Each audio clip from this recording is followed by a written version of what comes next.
Good evening. To day 26 of Reading Challenge. Chapter 9. Anna came in with a hanging head, playing with the tassels of her hood. Her face was brilliant and glowing, but this glow was not one of brightness. It suggested the fearful glow of a conflagration in the midst of a dark night. On seeing her husband, Anna raised her head and smiled as though she had just waked up. "You are not in bed? What a wonder," she said, letting fall her hood. And without stopping, she went on into the dressing room. "It's late, Alexei Alexandrovich," she said, when she had gone through the doorway. "Anna, it's necessary for me to have a talk with you." "With me?" she said wonderingly. She came out from behind the door of the dressing room and looked at him. "Why? What is it? What about?" she asked, sitting down. "Well, let's talk, if it's so necessary, but it would be better to get to sleep." Anna said what came to her lips and marveled, hearing herself at her own capacity for lying. How simple and natural were her words, and how likely that she was simply sleepy. She felt herself clad in an impenetrable armor of falsehood. She felt that some unseen force had come to her aid and was supporting her. "Anna, I must warn you," he began. "Warn me?" she said. "Of what?" Know her as her husband knew her could not have noticed anything unnatural, either in the sound or the sense of her words. But to him, knowing her, knowing that whenever he went to bed 5 minutes later than usual, she noticed it and asked him in the reason. To him, knowing that every joy, every pleasure and pain that she felt she communicated to him at once. To him, not now to see that she did not care to notice his state of mind, that she did not care to say a word about herself, meant a great deal. He saw that the most recesses of her soul, that had always hitherto lain open before him, were closed against him. More than that, he saw from her tone that she was not even perturbed at that, but as it were said straight out to him, "Yes, it shut up, and so it must be, and will be in future." Now he experienced a feeling such as a man might have, returning home and finding his own house locked up. "But perhaps the key may yet be found," thought Alexei Alexandrovich. "I want to warn you," he said in a low voice, "that through thoughtlessness and lack of caution you may cause yourself to be talked about in society. Your too animated conversation this evening with Count Vronsky." He initiated the name firmly and with a deliberate emphasis, attracted attention. He talked and looked at her laughing eyes, which frightened him now with their impenetrable look, and as he talked, he felt all the uselessness and idleness of his word. "You're always like that," she answered, as though completely misapprehending him, and of all he had said only taking in the last phrase. "One time you don't like my being dull, and another time you don't like my being lively." "I wasn't dull. Does that offend you?" Alexei Alexandrovich shivered and bent his hands to make the joints crack. "Oh, please don't do that. I do so dislike it," she said. "Oh, please. Anna, is this you?" said Alexei Alexandrovich quietly, making an effort over himself and restraining the motion of his fingers. "But what is it all about?" she said, with such genuine and raw wonder. "What do you want for me? What do you want of me?" Alexei Alexandrovich paused and rubbed his forehead and his eyes. He saw that instead of doing as he had intended, that is to say, warning his wife against a mistake in the eyes of the world, he had unconsciously become agitated over what was the affair of her conscience, and was struggling against the barrier he fancied between them.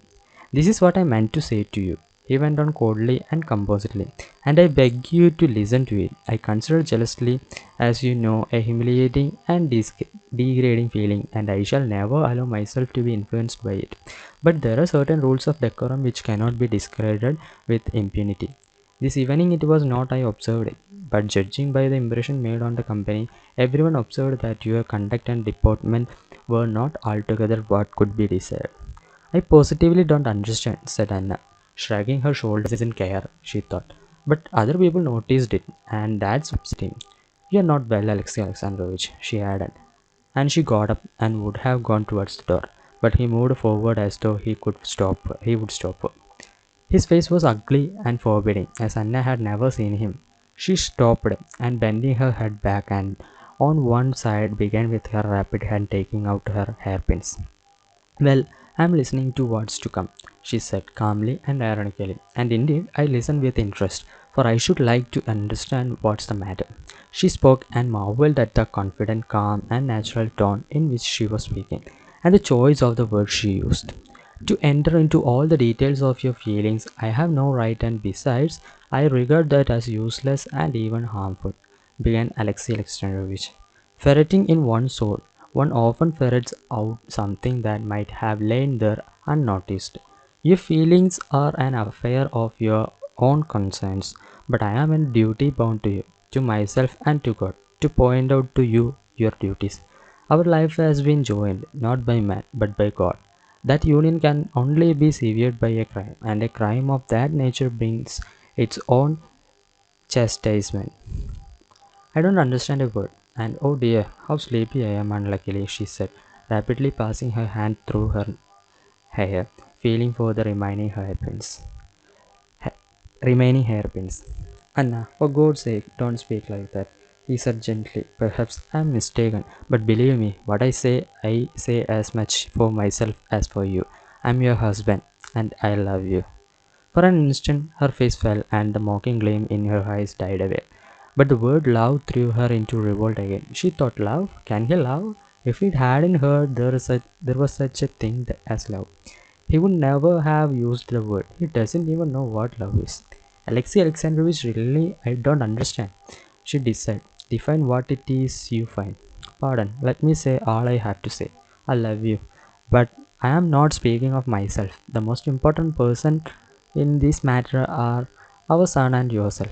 It may very well be, I repeat, that my words seem to you utterly unnecessary and out of place. It might be that they are called forth by my mistaken impression. In that case, I beg you to forgive me.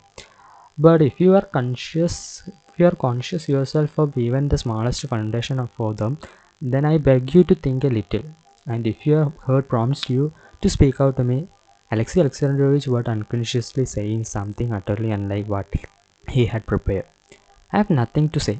And besides, she said hurriedly, with difficulty repressing a smile, it's really time to be in bed. Alexei Alexandrovich sighed and, without saying more, went into the bedroom. When she came into the bedroom, he was already in bed. His lips were severely compressed and his eyes looked away from her. Anna got into her bed and lay expecting every minute that he would begin to speak to her again. She both feared his speaking and wished for it, but he was silent. She waited for a long while without moving, and had forgotten about him.